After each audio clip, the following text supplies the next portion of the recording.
اعوذ باللہ من الشیطان الرجیم بسم اللہ الرحمن الرحیم۔ پروگرام روحانی علاج کے ساتھ میں ہوں آپ کا میزبان ڈاکٹر حافظ ریحان مصطفیٰ راٹھور۔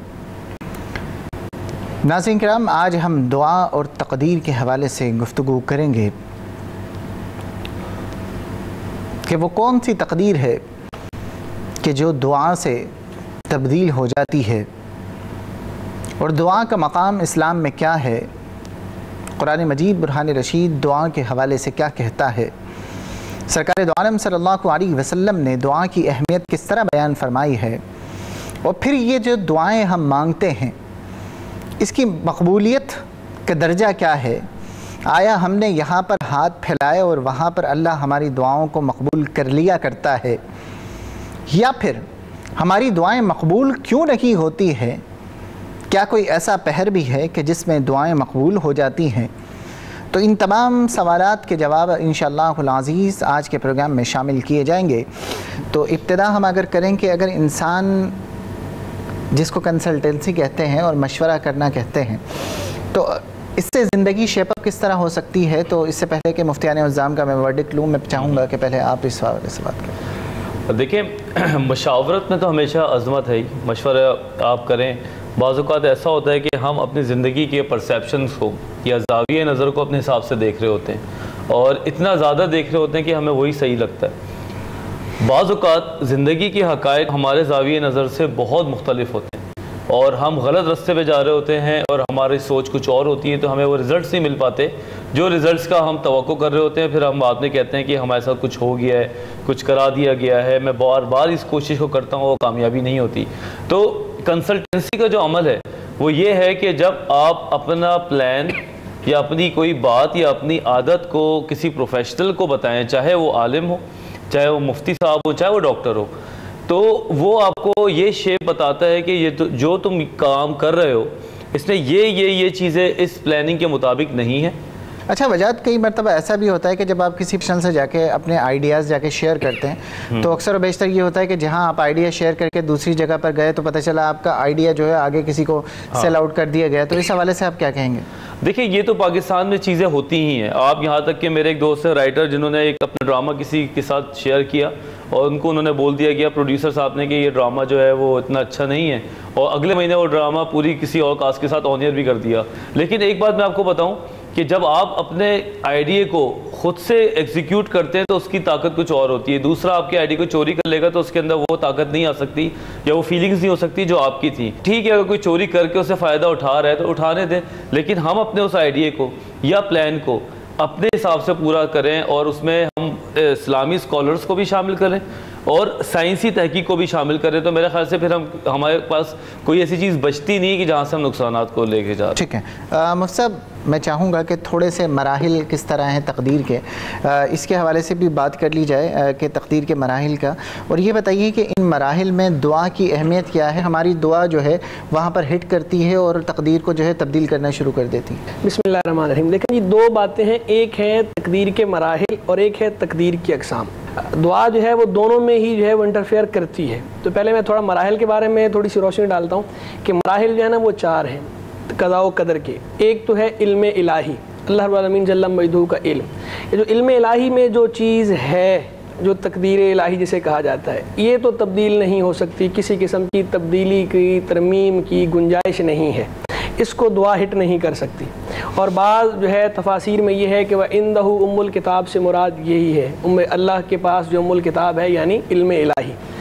دوسرا مرحلہ جو ہے اس کا یہ ہے، دوسرا مرحلہ کیا ہے؟ لوح محفوظ، کہ اللہ رب العالمین جل مجدہ کے علم میں جو چیز تھی اللہ نے اسے لوح محفوظ میں قلم کے ذریعے لکھ دیا گیا کہ تمام چیزوں کی مقداریں تقدیریں لکھ دو، تو پھر قلم نے وہ لکھ دی۔ یہ لوح محفوظ میں جو آثار ہیں، یہ دوسرا درجہ ہے۔ تیسرا مرحلہ جو ہے وہ یہ ہے کہ جب بندہ پیدا ہوتا ہے تو اس وقت فرشتہ جو ہے وہ اللہ کے حکم سے چار باتیں جو حدیث کریمہ میں لکھتا ہے کہ اس کا رزق، اس کا اجل یعنی موت، عمل۔ چوتھا مرحلہ جو ہے آخری سٹیپ کہ جو اللہ تعالیٰ کے علم میں جو چیز تھی جو لوح محفوظ میں لکھی ہوئی تھی وہ خاص حالات میں خاص اوقات میں اس کے مطابق ظہور پذیر ہونا۔ تو یہ جو آخری والے دو ہیں دوسرے والا لوح محفوظ والا اور سب سے آخری، یہ اللہ تعالیٰ جو ہے وہ اپنے لطف سے اپنے کرم سے چاہے تو بدل دیا کرتا ہے، اور اس میں دعا جو ہے نا وہ ہٹ کرتی ہے جو ہے ایک ہے قضاء مبرم اور ایک ہے قضاء معلق۔ مبرم وہ تقدیر ہے جو علم الہی میں ہے، جو اللہ نے لکھ دیا، مستقل ہے، اس میں کسی قسم کی تبدیلی کی گنجائش نہیں ہے۔ دوسری ہے قضاء معلق، پھر اس معلق کی دو اقسام ہیں، ایک معلق محض ہے اور ایک معلق مشابہ بمبرم ہے۔ معلق معنی یہ ہے کہ بعض اوقات لوح محفوظ میں یوں لکھا ہوتا ہے کہ آج یہ بندہ اگر گھر سے باہر نکلے گا تو اس کو گولی لگے گی، گھر سے باہر نہیں نکلے گا تو نہیں لگے گی، یا اس کی عمر جو ہے وہ 60 برس ہے، اگر اس نے جو ہے وہ صدقہ دیا، خیرات کی یا فلاں نیکی کی، صلہ رحمی کی، تو اس کی عمر جو ہے وہ 10 سال بڑھا دی جائے گی۔ ٹھیک، اسے معلق کے محاذ کہتے ہیں۔ اور معلق مشابہ مبرم میں یہ ہوتا ہے کہ لوح محفوظ میں یا صحف ملائکہ میں تو وہ مبرم ہی لکھی ہوتی ہے، لیکن علم الہی میں وہ معلق ہوتی ہے۔ صادق صاحب، لوح محفوظ پر جس طرح مفتی صاحب نے کہا کہ کچھ چیزیں ایسی ہیں جو لوح محفوظ پر لکھ دی جاتی ہیں اور تقدیر ان میں سے ایسی ہوتی ہے، تو کیا دعا جو ہے وہ لوح محفوظ پر لکھا ہوا جو ہے وہ ٹال سکتی ہے، مٹا سکتی ہے؟ جس طرح بھی حضرت نے مراحل کا جو ہے مراحل کے بارے میں ذکر فرمایا، اس میں لوح محفوظ کا ذکر فرمایا۔ قرآن میں جو آتا ہے یمحو اللہ ما یشاء ویثبت وعندہ ام الکتاب، کہ اللہ جو چاہتا ہے وہ مٹا دیتا ہے، جو چاہتا ہے برقرار رکھتا ہے۔ مفسرین نے فرمایا اس سے مراد جو ہے وہ لوح محفوظ میں ہے جو کتاب المحو والاثبات ہے، جس میں محو بھی ہوتا ہے اور برقرار بھی رکھا جاتا ہے لوح محفوظ میں۔ اور چونکہ حضور نے خود فرمایا کہ الدعاء یرد القضاء، کہ دعا تقدیر میں تبدیل کر دیتی ہے، یعنی اس سے مراد قضاء معلق ہے یا پھر جو ہے وہ قضاء معلق۔ تو اس سے پتہ چلا کہ بندہ اگر دعا کرتا ہے اور اس کے وہ لوح محفوظ میں اگر کوئی اس کی تکلیف، کوئی مصیبت لکھی ہوئی ہوتی ہے اور وہ بندہ اللہ کے بارگاہ میں دعا کرتا ہے، تو اس کی اس دعاؤں سے اس کی وہ مصائب و آلام اللہ تعالیٰ تبدیل فرما دیتا ہے۔ یہاں ایک بات اور عرض کرتا چلوں، پچھلا جو ہمارا کل کا پروگرام تھا اس میں ایک لیڈیز نے کہا تھا 35 سال سے دعا مانگ رہی ہوں اور وہ دعا قبول نہیں ہوتی، تو اب یہ کہا کہ پھر مجھے الہام ہوا کہ وہ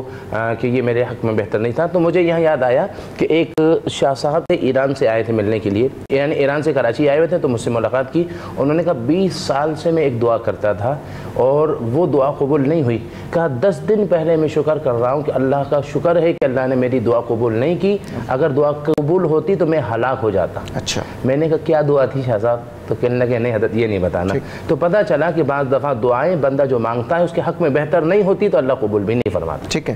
وجہ میں چاہوں گا کہ دعا کے حوالے سے، یعنی جب ایز اے سیکیٹرسٹ آپ کس حد تک اس حوالے سے بلیو کرتے ہیں، اور ایز اے جب آپ کے پاس کوئی پیشنٹ آتا ہے تو آپ سے وہ کہتا ہے کہ ہم دعا کر رہے ہیں لیکن صحت یاب نہیں ہوئے، تو کس طریقے سے آپ اس کو ہینڈل کرتے ہیں؟ دیکھیں، ایک لمحے کے لیے ہم یہ اگر سوچیں کہ دعا کا کانسیپٹ ہٹا دیتے ہیں، ہم دعا نہیں کرتے، ہمیں پتہ ہی نہیں کہ دعا ہوتی کیا ہے، تو آپ یہ دیکھیں کہ ہماری زندگی سے ہوپ ختم ہو جائے گی، امیدیں ختم ہو جائیں گی، کیونکہ جب امیدیں ختم ہوں گی ہماری لائف سے تو پھر ہمارے لیے کچھ بچے گا نہیں کرنے کو، ہم پھر انتظار کریں گے ہونے والی چیزوں کا کہ ترقی ہو جائے گی تو ہو جائے گی، نہیں ہوگی تو نہیں ہوگی، اسی طرح صحت یابی ہو جائے گی تو ہو جائے گی، نہیں ہوگی تو نہیں ہوگی۔ بات یہ کہ جو دعا کا اللہ تعالیٰ نے کانسیپٹ ڈالا ہے، اس میں 2 چیزیں بہت خوبصورت ہیں۔ نمبر 1 یہ کہ آپ اس کی وجہ سے موٹیویٹڈ رہتے ہیں، آپ کے اندر جو روحانیت ہے وہ اللہ تعالیٰ کے قریب ہو جاتی ہے، اور دوسری بات یہ کہ دعا کرنے کے لیے ہم اللہ تعالیٰ سے خوشنودی بھی حاصل کر رہے ہوتے ہیں، نمازیں پڑھتے ہیں، زکوٰۃ دیتے ہیں، کئی ایسے کام کرتے ہیں، اور اس کے بعد ہم دعا مانگتے ہیں کہ اللہ تعالیٰ ہم سے خوش ہے تو ہمیں دعا مانگنی چاہیے۔ دعا قبول ہونا نہ ہونا اس کے بارے میں ہمیں نہیں پتہ کہ یہ کس طرح قبول ہو رہی ہے، بعض اوقات دوسری شکل میں قبول ہو جاتی ہے اور آپ کو اس کے بدلے کوئی اور چیز 2 دن کے بعد مل گئی اور آپ کو اندازہ نہیں ہوتا کہ شاید یہ بھی ایک اللہ تعالیٰ کی طرف سے دی ہوئی چیز ہے۔ تو دعا بہت خوبصورت ہے، نہ صرف اس لیے کہ یہ اسلامی طرز کی بات ہے بلکہ موٹیویشنل تھیراپی کے طور پہ اگر ہم دعا کریں کسی اللہ تعالیٰ سے اپنے لیے تو ہماری امیدیں قائم ہوتی ہیں، اور امیدوں پہ دنیا ویسے ہی قائم ہے، تو یہ کوئی اتنی بری بات نہیں ہے۔ تو بیسکلی ایک ایسا سائنٹیفک پہلو ہے جو کہ بہت خوبصورت طریقے سے اسلام میں دیا گیا ہے اگر ہم اس کو سمجھیں۔ ٹھیک ہے، دعا جو ہے اس کو عبادت کا مغز بھی قرار دیا گیا، اور پھر سرکار دو عالم صلی اللہ علیہ وسلم نے آداب دعا جو ہے، جس طرح بخاری شریف کی حدیث مبارک ہے کہ اس طرح دعا مانگے اور اس طریقے سے اپنے آپ کو گرا کر اللہ رب العزت کی بڑائی بیان کرتے ہوئے دعا مانگے، تو یہ طریقے بھی بیان کیے گئے۔ تو پھر یعنی دعا کو جو ہے وہ اتنی اہمیت دی گئی ہے، یعنی یہاں تک کہ عبادت کا مغز اس کو قرار دے دیا گیا، تو اس کی اہمیت، اور پھر جب اتنی اہم چیز ہے تو پھر یہ قبول کیوں نہیں ہوتی، رد کیوں کر دی جاتی ہے، اس حوالے سے آپ کیا کہیں گے؟ اصل میں دیکھیں قبولیت کے نا مختلف شکلیں ہیں، جیسے کہ ڈاکٹر صاحب نے بھی کہا نا، ایک یہ ہوتا ہے کبھی جو چیز بندے نے مانگی ہوتی ہے وہی مل جاتی ہے۔ ایک کالر نے ہم سے پوچھا تقدیر کے حوالے سے کہ کیا طلاق جو ہے وہ تقدیر میں لکھی ہے، اور اگر ایسا ہے تو پھر اگر کسی نے طلاق دے دی تو پھر اس میں کیا قصور کسی کا؟ کبھی یہ ہوتا ہے کہ وہی مراد مل جاتی ہے بندے کو، کبھی یہ ہوتا ہے کہ اس دعا کی برکت سے اس پر آنے والی کوئی آفت ٹال دی جاتی ہے یا بڑی آفت چھوٹی آفت سے بدل دی جاتی ہے، اور کبھی یہ ہوتا ہے کہ اس دعا کا ثواب اس کے لیے آخرت میں بطور ذخیرہ رکھ دیا جاتا ہے۔ اور روایتوں میں یہ مضمون موجود ہے کہ جب بندہ بروز قیامت اپنی ان دعاؤں کا ثواب دیکھے گا جو دنیا میں قبول نہیں ہوئی تھیں تو وہ تمنا کرے گا کہ کاش میری کوئی دعا دنیا میں قبول نہ ہوتی اور سب کا ثواب مجھے یہیں مل جاتا۔ تو یوں دعا ہر صورت میں قبول ہی ہے، دعا بندے کو کرنی ہی چاہیے اور جو ہے دل نہیں توڑنا چاہیے، ڈھارس بندھائے رکھنی چاہیے، اپنی تسلی رکھے کہ دعا قبول ہوگی، یہ فائدے سے خالی نہیں ہے۔ دوسری بات آ جائیں اس کی طرف، طلاق والا جو سوال بہن نے کیا کہ یہ تقدیر اٹل ہے یا معلق ہے، دیکھیں یہ بات سمجھنے کی ضرورت ہے، پہلے بھی میں اس کی طرف اشارہ کر چکا تھا پچھلے پروگرام میں کہ یہ جو ہم اقسام بیان کرتے ہیں نا تقدیر کی کہ یہ قضاء مبرم ہے، یہ قضاء معلق ہے، یہ معلق مشابہ و مبرم ہے، تو یہ اقسام کا تعلق بندے کی پریکٹیکل لائف کے ساتھ نہیں ہے، بلکہ یہ ہم یہ بتا رہے ہوتے ہیں کہ وہ جو قرآن و حدیث میں یا بعض روایتوں میں آیا کہ دعا سے تقدیر بدل دی جاتی ہے، پھر ایک طرف یہ باتیں قرآن و حدیث میں آ رہی ہوتی ہیں کہ تقدیر بدلتی نہیں ہے، تو ان دونوں کے درمیان جو ہے وہ تطبیق کیا ہے، دونوں میں بظاہر تعارض نظر آتا ہے، تو وہ ہم اس کو دور کرنے کے لیے ایک علمی طور پر بتاتے ہیں کہ بھائی وہ جہاں یہ کہا گیا کہ دعا سے تقدیر بدلتی ہے وہاں یہ مراد ہے کہ قضاء معلق، اور جہاں یہ کہا گیا اب نہیں بدلتی تو وہاں یہ مراد ہے قضاء مبرم۔ لیکن جہاں تک بات ہے ہمارے پریکٹس کرنے کی، ہمارا کوئی عمل کرنے کی، تو اس کے ساتھ ان اقسام کا کوئی تعلق نہیں ہے، بلکہ ہمیں جو ہے جو ظاہری طور پر تلقین کیا گیا ہے اس کے مطابق اپنا عمل کرنا ہے، اور اس بحث میں نہیں پڑھنا کہ یہ میرے لیے معلق ہے، یہ میرے لیے مبرم ہے۔ ہمیں اس پر اطلاع بھی دشوار ہے کہ اس پر اطلاع وحی الہی کے ذریعے ہو سکتی ہے، اللہ کی طرف سے ہی ہو سکتی ہے، بندہ تو یہ جان ہی نہیں سکتا۔ بندے عام آدمی کو کیا پتا کہ لوح محفوظ پہ میرے لیے کیا لکھا ہے، عام آدمی کو کیا خبر کہ اللہ کے علم میں میرے لیے کیا ہے، اسی لیے بندہ تو جو ہے اپنے ظاہری طور پر جو اسے عمل کا تلقین کی گئی ہے، فرمایا گیا وہ کرے۔ باقی رہی بات طلاق کی ریشو کا آپ نے کہا، اس حوالے سے بالکل میں یہ کہنا چاہوں گا کہ حدیث مبارک میں فرمایا گیا ابغض الحلال الی اللہ الطلاق، کہ اللہ کے نزدیک جائز کاموں میں سب سے مبغوض کام، سب سے ناپسندیدہ کام جو ہے وہ طلاق ہے، تو اس لیے طلاق جو ہے یہ آخری صورت ہے، اس سے پہلے پیچ اپ کرنے کی کوشش کرنی چاہیے۔ اور دوسری بات ایک یہ بھی کہنا چاہوں گا کہ بعض اوقات یہ ہوتا ہے کہ رشتہ کراتے وقت جو ہے وہ والدین جو ہے وہ لڑکے یا لڑکی کی رضامندی کا خیال نہیں کرتے اور جو ہے زبردستی مسلط کر دیا جاتا ہے، جس کے نتیجے میں اس طرح کے افعال جو ہے وہ سرزد ہوتے ہیں، تو اس لیے والدین کو بھی چاہیے کہ لڑکے اور لڑکی کی رضامندی کا بھی خیال رکھیں۔ وجاہت آپ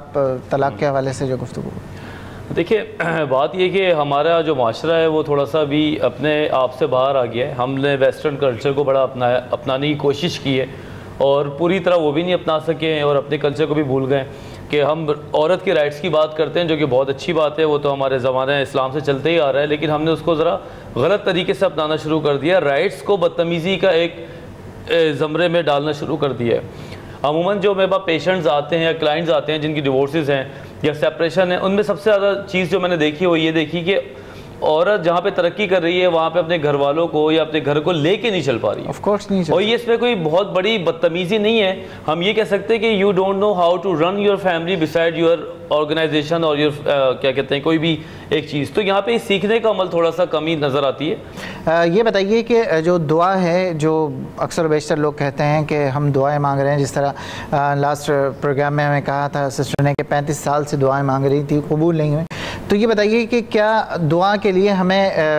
کسی مقام کی بھی ضرورت پڑتی ہے کہ کوئی مقام ایسے ہیں کہ جہاں پر دعائیں مانگی جائیں تو مقبول ہو جاتی ہیں؟ اس حوالے سے آپ کیا کہیں گے؟ مقام بھی ہیں، لیکن میں اس سے زیادہ ضروری سمجھ رہا ہوں کہ یہ بیان کر دوں کہ دعا کی قبولیت کی شرائط کیا ہیں، تاکہ وہ زیادہ مطلب ان کے لیے مفید ہے، ان کے سوال کا جواب بھی اچھے انداز میں آ جائے گا۔ سرکار اعلیٰ حضرت امام اہل سنت امام احمد رضا خان علیہ رحمہ و رضوان فرماتے ہیں کہ دعا کی قبولیت کی عام طور پر 3 شرائط ہیں، لوگ اس کا خیال نہیں کرتے جس کی وجہ سے دعا بظاہر قبول نہیں ہو رہی ہوتی۔ نمبر 1 پہلی شرط بیان کرتے ہیں اعتقاد صحیح، دوسرے لفظوں میں یقین کامل، کہ حدیث مبارک ہے ادعوا اللہ وانتم موقنون بالاجابۃ، اللہ سے دعا مانگو اس حال میں کہ تمہیں اس کی قبولیت کا یقین ہو، یہ نہیں کہ قبول ہوگی نہیں ہوگی، وہ جو اقبال نے کہا یقین پیدا کر غافل مغلوب گماں تو ہے، تو یقین ضروری ہے، اعتقاد صحیح ضروری ہے۔ دوسری بات آپ نے فرمائی کہ صبر و تحمل جس کا فقدان ہے، کہ حدیث مبارک میں یہ آیا کہ یستجاب لأحدکم ما لم یعجل یا ما لم یعجل، بعض روایتوں میں یہ ہے کہ تم میں سے کسی کی دعا قبول کی جاتی ہے اس وقت تک جب تک کہ جلدی نہ مچائے۔ بعض روایتوں میں صحابہ نے پوچھا مل اعجال یا رسول اللہ، کہ آقا جلدی سے کیا مراد ہے؟ تو حضور نے فرمایا کہ بندہ دعا کرے اور پھر اس کے بعد یہ کہے میں نے تو اتنی دعا کی اور وہ قبول نہیں ہوئی، اس کی مراد ظاہر نہیں ہو رہی، تو میں یہ کہنا بھی یہ بھی رکاوٹ ہے بار بار اس کا اظہار جو ہے، تو صبر و تحمل پیدا کرے اور وہ اعلیٰ حضرت کے الفاظ میں کہ ٹک ٹکی باندھے رکھے کہ اب دیتے ہیں کہ اب دیتے ہیں، اب دیتے ہیں کہ اب دیتے ہیں، من دقا باب الکریم ان فاتحہ، کہ جو کریم کا دروازہ کھٹکھٹائے تو وہ کھل ہی جائے۔ اور تیسری بات آپ یہ فرماتے ہیں کہ نماز کی پابندی، اور اس کے ساتھ ایک چیز اور اضافی ضروری جو ایڈ کرنا چاہوں گا کہ عقل حلال، عقل حلال، حلال غذا کو بہت زیادہ دخل ہے۔ احادیث میں یہ آیا کہ اگر آدمی کوئی پھٹے پرانی حالت کے اندر، بال بکھرے ہوئے، لباس اس کا جو ہے وہ پھٹا پرانا پرا گندہ ہے اور دعا مانگ رہا ہو، یہ وہ حالت ہے بے کسی والی کہ رحمت متوجہ ہوتی ہے۔ اس حالت میں بھی اگر دعا مانگے یا ربی یا ربی، قبول نہیں ہوگی، کیونکہ اس کا لباس حرام کا، اس کا کھانا حرام کا، اس کا پینا حرام کا، تو عقل حلال پہ توجہ دینے کی بہت زیادہ ضرورت ہے۔ مصعب، جس طرح مصعب نے شرائط بیان کر دی، میں چاہوں گا مقام کی بات بتائے، مختصر بیان کر دیں۔ ابن عطا رحمۃ اللہ علیہ فرماتے ہیں کہ دعا کے لیے 4 چیزوں کا ہونا ضروری ہے، جب وہ ہوگی تو دعا قبول ہوگی۔ پہلا ہے ارکان دعا۔ ارکان دعا کے اندر جو ہے وہ ہے خشوع خضوع، اور اس کے ساتھ ساتھ مائل بکرم خدا کی طرف، اور دنیا سے اپنا ذہن ہٹا کر کامل تیقن کے ساتھ دعا مانگے، پہلی بات۔ دوسری بات یہ ہے کہ دعا کی پرواز دعا، پرواز دعا میں ابن عطا رحمۃ اللہ علیہ فرماتے سچائی، یعنی وہ بناوٹ الفاظ نہ ہو بلکہ گہرائی کے ساتھ ہو۔ تیسرا یہ ہے کہ اسباب دعا، اسباب دعا میں درود جو ہے اول آخر درود پاک پڑھیں۔ اور چوتھا یہ ہے کہ اوقات دعا، ابن عطا رحمۃ اللہ علیہ فرماتے سحری کا وقت ہوتا ہے، اس وقت میں بارگاہ خدا میں دعا مانگی جائے تو خود اعلان ہوتا ہے اس وقت جو دعا مانگی جائے قبول ہوگی۔ ٹھیک، ڈاکٹر حافظ ریحان مصطفیٰ راٹھور کو اجازت دیجیے، اپنا خیال رکھیے گا، فی امان اللہ، خدا حافظ۔